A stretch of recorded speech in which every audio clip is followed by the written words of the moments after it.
Na Kenya mnaona vile inaendelea. Mungu alisema awache kidogo muingie kwa hii shida. Sasa hii tuko kwa shida. Lakini tumelilia Mungu. And because God is a God of second chances, now His Excellency ndiye sasa ataingia 2027. Sio ni ukweli? Hii serikali imesikia majority leader akisema walipata ikiwa hivi, kwani hamwokoti ushuru? Na ile mnaokota mnapeleka wapi? Mlituahidi na mlaahidi wa Kenya, mkichukua uongozi hakuna kukopa pesa tena.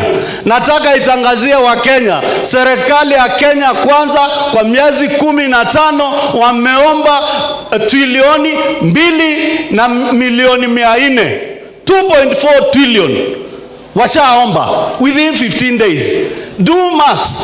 Within a tabulation of another 30 days, they'll have borrowed more than 8 trillion shillings without thinking the economy is growing.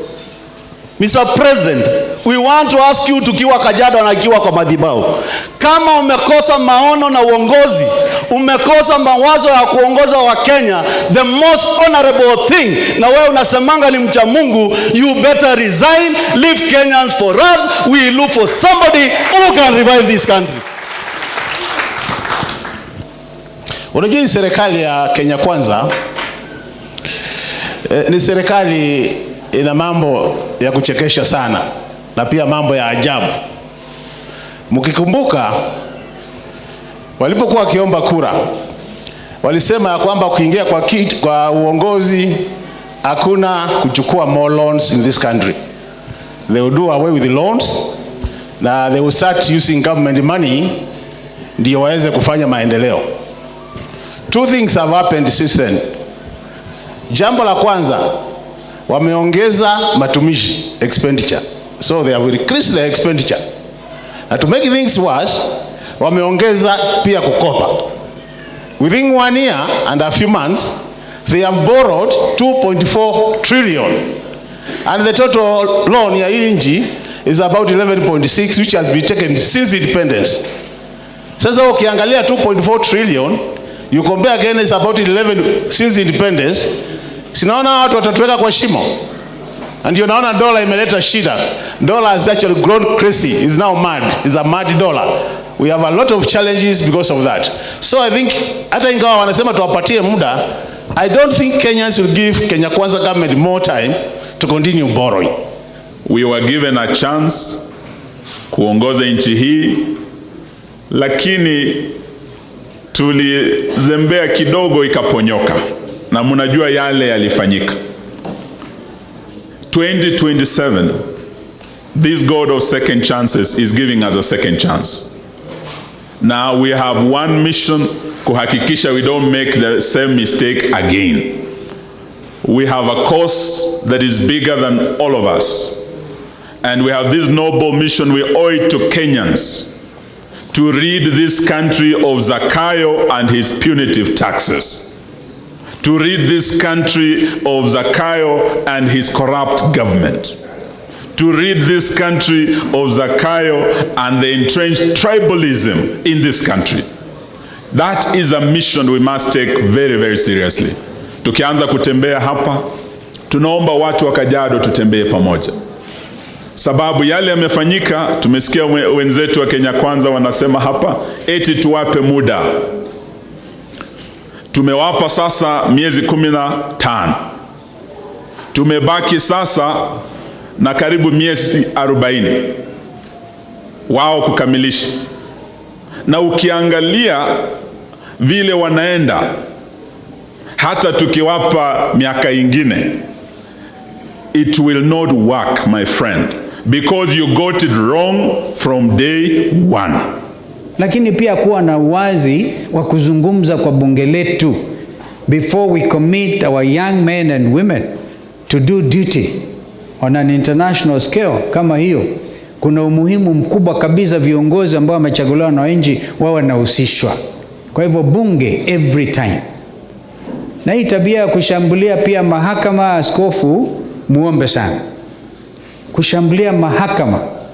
Yaani mtu amekula kiapo kusema he will defend this constitution, right, as by law established, na Mungu amsaidie. And the next thing ni kusema kukutolewa different types of decision, then unakeuka the same katiba.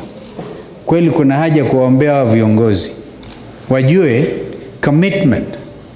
When you take the instruments of power, you take them. Na hiyo instrument moja ikiwa ni a sword. Tulisikia wengine wakisema hiyo hakupatiwa bure, sio ya kukatakata sukuma wiki.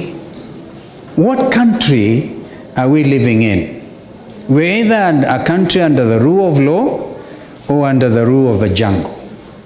And I think Kenyans have decided to be able to call a spade every step of the way, irrespective of time. Because personally, I think we have a lot of work to do to correct the injustices that have been brought about by wrongful type of administration. I want to urge those we given or ambao wamechukua mamlaka kwa njia ambao wamechukua, wajue watu wa Uganda vile vile one time and Idi Amin walikuwa wamechukuliwa mamlaka. Bishop utanisaidia. The book of Romans insists that we must obey those who are given authority. And you know we do that.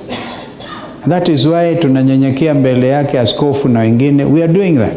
Bwana majority leader. But there comes a time, famously said by a son of Kajiado soil, the late George Saitoti. He was a mathematician. He said there come a time, alikuwa amekasirika sana, and I was there, when we have to stand up and say it as it is. And when we say, don't be worried about time. Kenyans are able to judge every step of the way, whether you are committed or whether you have told enough lies. And if you think the word lies is unparliamentary, I refer you to what once was said by one famous scholar, Mheshimiwa Kodek. He was Minister for Foreign Affairs. He was challenged by the late Martin Shikuku, member for Butere for a long time. Kodek akasirika sana na vile Shikuku alikuwa anamsumbua. Because Shikuku said, Mr. Speaker, this minister is telling lies.